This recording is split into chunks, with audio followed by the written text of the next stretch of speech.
மருத்துவத்தில் Albert John சால்மர்ஸோடைய மிக முக்கியமான பணிகள் என்னென்னன்றத பார்க்கலாம்.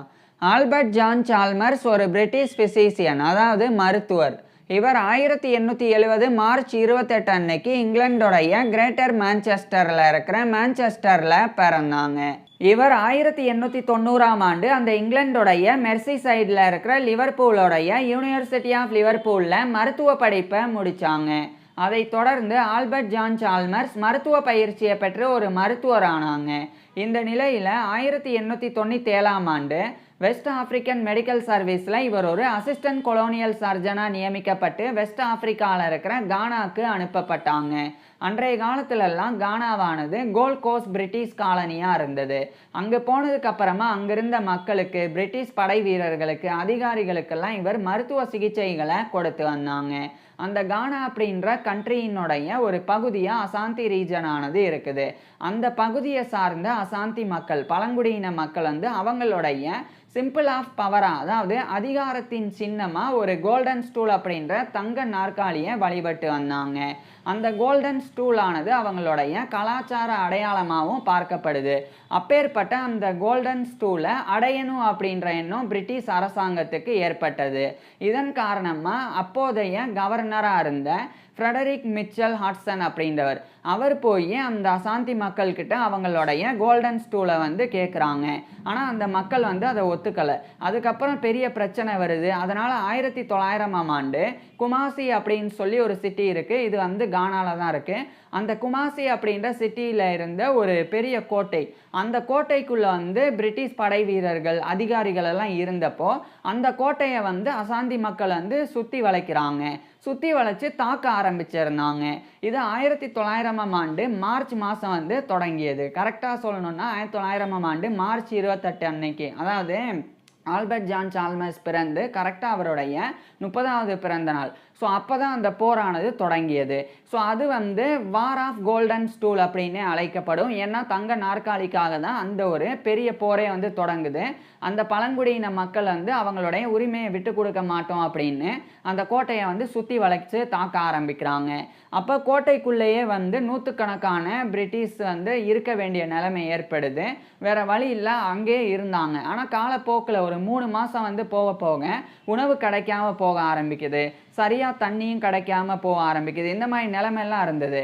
அப்போ தான் ஆல்பர்ட் ஜான் சால்மர்ஸ் ஒரு ஆக்டிங் பிரின்சிபல் மெடிக்கல் ஆஃபீஸராக அங்கே இருந்து அந்த கோட்டைக்குள்ளே இருந்த படை வீரர்களுக்கு, அதுக்கப்புறமா அதிகாரிகளுக்கெல்லாம் இவர் மருத்துவ சிகிச்சைகளை கொடுத்து வந்தாங்க. குறிப்பாக அந்த நேரத்தில் தான் ஸ்மால் பாக்ஸ் அப்படின்ற பெரியம்மையானது பெரிய அளவில் பரவ ஆரம்பிக்குது.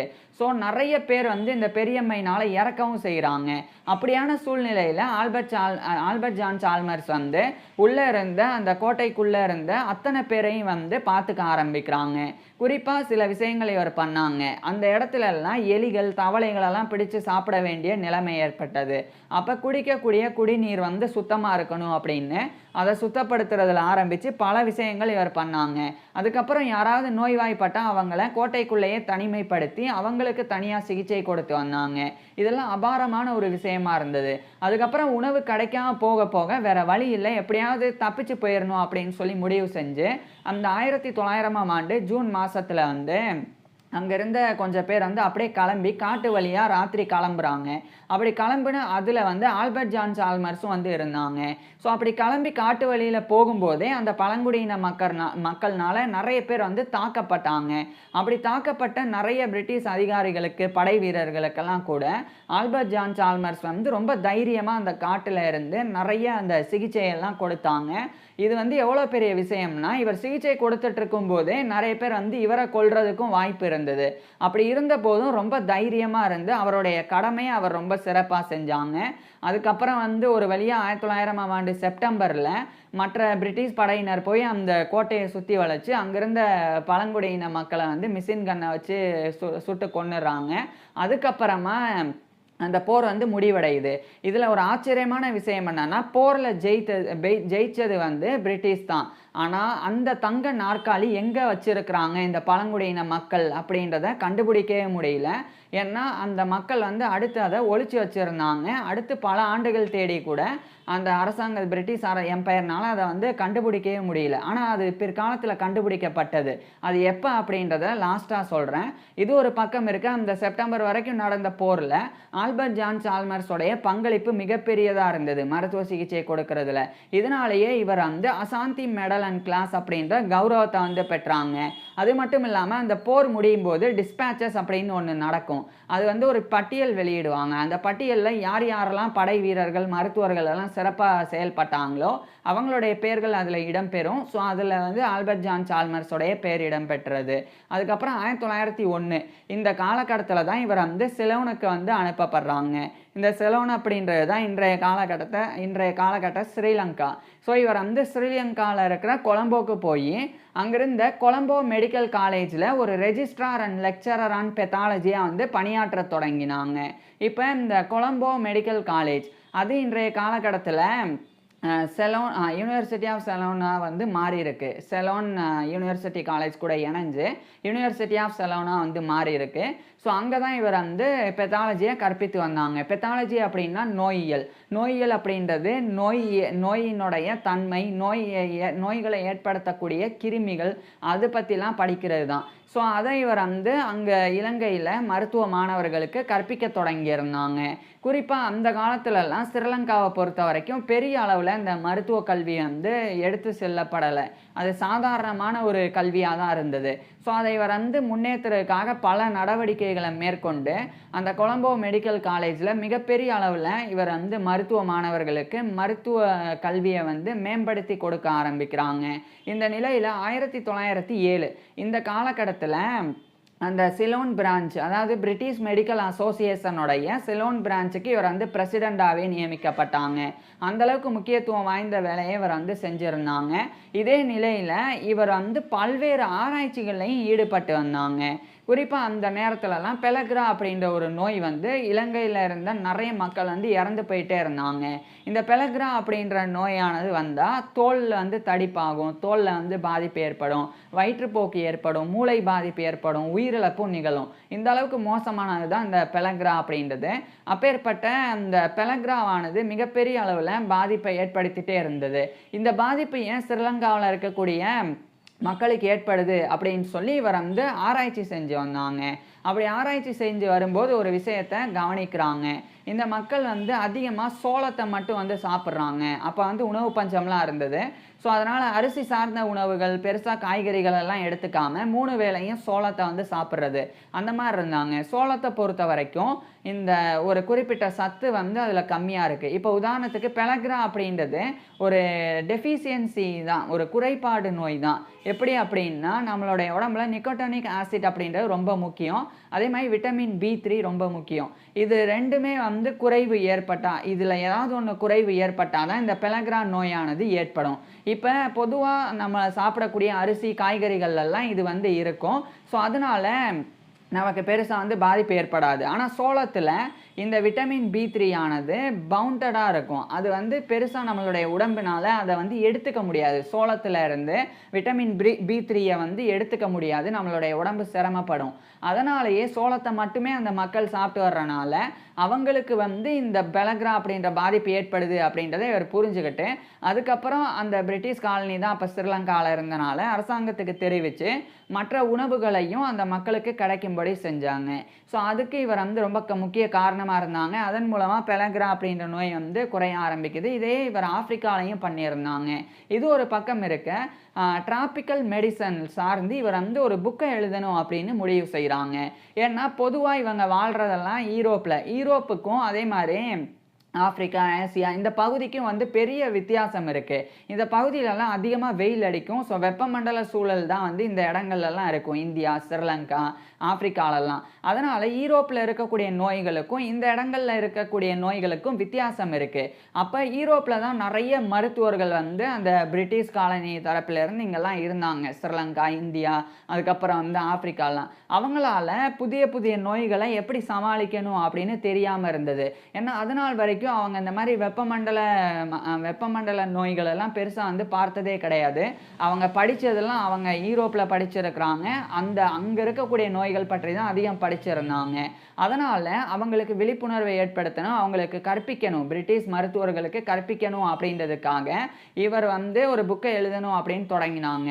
அதுக்கப்புறம் உலகத்துல இருக்கக்கூடிய அத்தனை மருத்துவர்களுக்கும், அத்தனை பேருக்குமே வந்து இந்தந்த பகுதிகள்ல எந்த மாரியான நோய்கள் ஏற்படும் அப்படின்றத தெரிஞ்சிருக்கணும் அப்படின்னு சொல்லி இவர் நெனச்சாங்க.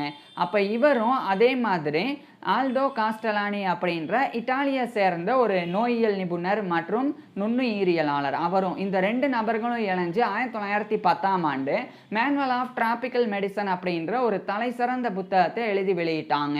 அந்த புக்க வந்து படிச்சாலே போதும், எங்க இருக்கக்கூடிய மருத்துவர்களா இருந்தாலும், இந்த இந்தியா, ஸ்ரீலங்கா, ஆப்பிரிக்கா இங்கெல்லாம் வந்து எந்த மாதிரியான நோய்கள் எல்லாம் இருக்கும், அது எந்தெந்த மாரியான அறிகுறிகள காட்டும், அதனுடைய விளைவு எப்படி இருக்கும், அதுக்கு எப்படி சிகிச்சை கொடுக்கணும், எப்படி அந்த நோய்கள கண்டறியணும் அப்படின்னு சொல்லி அத்தனை தகவல்களையும் இவங்க வந்து எழுதியிருந்தாங்க. அதுக்கப்புறம் 1911ஆம் ஆண்டு இலங்கையில இவர் ஆற்றின பணிக்காக king George the 5th coronation medal ஆனது இவருக்கு வந்து வழங்கப்பட்டு, இவர் வந்து அங்கீகரிக்கப்பட்டு பெரிய அளவுல கௌரவத்த பெற்றாங்க. அதுக்கப்புறம் இவர் வந்து 1911ல அந்த கொலம்போ மெடிக்கல் காலேஜ மிகப்பெரிய உயரத்துக்கு கொண்டு போய் விட்டுட்டு, ஸ்ரீலங்காவிலேருந்து இங்கிலாந்துக்கே புறப்பட்டாங்க. அங்க போய் மறுபடியும் அந்த மேனுவல் ஆஃப் டிராபிக்கல் மெடிசன் அதனுடைய அடுத்தடுத்த அடிஷன்ஸ், அடுத்தடுத்த பதிப்புகளை இவர் வந்து எழுதி வெளியிட்டு வந்தாங்க. இந்த நிலையில தான் 1913ஆம் ஆண்டு இவருக்கு மிகப்பெரிய பொறுப்பு கிடைச்சது. அதுதான் வந்து இந்த வெல்கம் டிராபிக்கல் ரிசர்ச் லேபரேட்டரிஸ். இது வந்து சூடான், இது வந்து நார்த் ஈஸ்டர்ன் ஆப்பிரிக்கால இருக்கிற சூடான் அப்படின்ற நாடு. அந்த சூடான்ல இருக்கிற கார்ட்டூம்ல இவருக்கு வந்து வெல்கம் டிராபிக்கல் ரிசர்ச் லேபரேட்டரிஸ் உடைய டைரக்டர் அப்படின்ற பதவி கிடைச்சது. அந்த பதவியை பயன்படுத்தி அங்க இவர் வந்து பணியாற்ற போனாங்க. அப்பதான் 1914ஆம் ஆண்டு முதல் உலகப் போரானது ஆரம்பிச்சிருது. இப்ப முதல் உலகப் போர் ஆரம்பிச்ச உடனே அங்கு வேலை பார்த்த அந்த ரிசர்ச் லேபரேட்டரிஸ்ல வேலை பார்த்த நிறைய பேர் வந்து போர்ல ஈடுபட போயிடுறாங்க. அப்ப அங்க வந்து ரிசர்ச் பண்றதுக்கு பெருசா ஆள் இல்ல. இருந்தாலும் இவர் வந்து எப்படியாவது ரிசர்ச் பண்ணி நிறைய நோய்களை வந்து கண்டறியணும், அதுக்கு எப்படி சிகிச்சை கொடுக்கிறது அப்படின்றதையும் கண்டறியணும் அப்படின்னு இவர் நினைச்சாங்க. ஏன்னா போர் நேரத்துல தான் புதுசா நிறைய நோய்கள் வரும், நிறைய பேர் வந்து பாதிக்கப்படுவாங்க. ஸோ அதுக்காக இவர் வந்து பல முயற்சிகளை மேற்கொண்டாங்க. நிறைய பாக்டீரியல் அண்ட் ஃபங்கல் இன்ஃபெக்ஷன்ஸுக்கு உண்டான அந்த அறிகுறிகள், அதனுடைய விளக்கத்தெல்லாம் இவர் கொடுத்து எப்படி சிகிச்சை கொடுக்கணும் அப்படின்றதையும் சொல்லியிருந்தாங்க. குறிப்பாக சொல்லப்போனால் இவர் வந்து சூடானில் இருக்கும்போது ஸ்லீப்பிங் சிக்னஸ் பற்றி ஆய்வு செஞ்சாங்க. ஸ்லீப்பிங் சிக்னஸ் ஆனது ஒரு வகையான பேரசைட், ஒட்டுண்ணி மூலமாக வந்து பரவும். இந்த ஒட்டுண்ணி மூலமாக ஏற்படும். அது எப்படி பரவும்னா, அந்த ஒட்டுண்ணி வந்து செட்ஸ் ஃப்ளைஸ் அப்படின்ற ஒரு வகையான ஈக்கள் மீது இருக்கும். அதாவது அந்த ஈக்கள் வந்து அந்த ஒட்டுண்ணிகளை எடுத்துட்டு ஒரு நபரை கடிச்சிட்டு இன்னொரு நபரை கடிச்சா, ஒரு நபர்லேருந்து இன்னொரு நபருக்கு இந்த ஸ்லீப்பிங் சிக்னஸ் ஆனது பரவும். இந்த ஸ்லீப்பிங் சிக்னஸ் ஏற்பட்டால் அந்த பேரசைட், குறிப்பிட்ட ஒட்டுண்ணியானது மூளையை பாதித்து உறக்க நிலைக்கு வந்து மனிதர்களை கொண்டு போகும். அதுக்கப்புறம் அடிக்கடி தூங்கி இருப்பாங்க, பின்னர் கோமாவுக்கு போய் இறக்கவும் செஞ்சிருவாங்க. இந்த ஸ்லீப்பிங் சிக்னஸை எப்படி குணப்படுத்துறது அப்படின்றத பார்க்குறத விட, இதை எப்படி தடுக்கிறது அப்படின்னு ஃபர்ஸ்ட் ஆல்பர்ட் ஜான் சால்மர்ஸ் வந்து பார்த்தாங்க. அப்படி பார்க்கும்போது ஒரு விஷயத்தை கவனிச்சாங்க. யாருக்கெல்லாம் இந்த ஸ்லீப்பிங் சிக்னஸ் அதிகமாக ஏற்பட்டதுன்னா, இந்த ஆத்தோரம் போய் தண்ணி எடுத்துட்டு வர்றது, அங்கே போய் விளையாடுறது, அந்த மாதிரி இருந்த மக்களுக்கு தான் அதிகம் வந்தது. ஏன் அப்படின்னு பார்க்கும்போது, ஆத்தோரத்தில் நிறைய புதர்கள் இருந்தது. அந்த புதர்களுக்குள்ள தான் இந்த செட்ஸ் ஃப்ளைஸ் அப்படின்ற அந்த நோயை பரப்பக்கூடிய ஈக்களானது இருந்தது. இப்போ இந்த ஈக்கள் வாழ்றதுக்கு ஏற்ற சூழல் அந்த புதர்கள் தான் அப்படின்றத இவர் வந்து கண்டறிகிறாங்க. அதை கண்டறிஞ்ச பிறகு இவர் ஒரு பெரிய முன்னெச்சரிக்கை நடவடிக்கை எடுக்கணும் அப்படின்னு நினைச்சாங்க. ஒன்று என்னன்னா, அந்த புதர்கள் எல்லாத்தையும் வந்து அழிச்சு அந்த இடத்த வந்து சமதளமாக்குறது. அப்படி ஆக்கிட்டா அங்கே வந்து ஈக்கள் வாழ்றதுக்கு ஏற்ற சூழல் இருக்காது. ஏன்னா ஈக்களுக்கு, அந்த குறிப்பிட்ட ஈக்களுக்கு நிழல் தேவை, ஈரப்பதம் தேவை.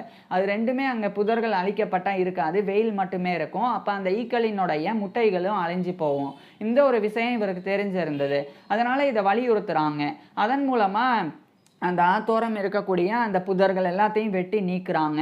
அதுக்கப்புறம் அந்த இடத்த வந்து சுத்தப்படுத்தின பிறகு ஈக்கள் வந்து கட்டுப்படுத்தப்பட்டது. அதன் மூலமா ஸ்லீப்பிங் சிக்னஸ் உடைய பரவல் கட்டுப்பாட்டுக்கு வந்தது. கிட்டத்தட்ட 100 பேர் அந்த காலத்தில பாதிக்கப்பட்டாங்கன்னா, இதுக்கப்புறம் வெறும் 20 பேர் தான் பாதிக்கப்பட்டாங்க. 80 பேர் பாதிக்கப்படுறதுல இருந்து அந்த எண்ணிக்கை குறைஞ்சிருந்தது. 100ல இருந்து 20ஆ மாறி 80% வந்து பரவக்கூடிய எண்ணிக்கை குறைஞ்சிருந்தது.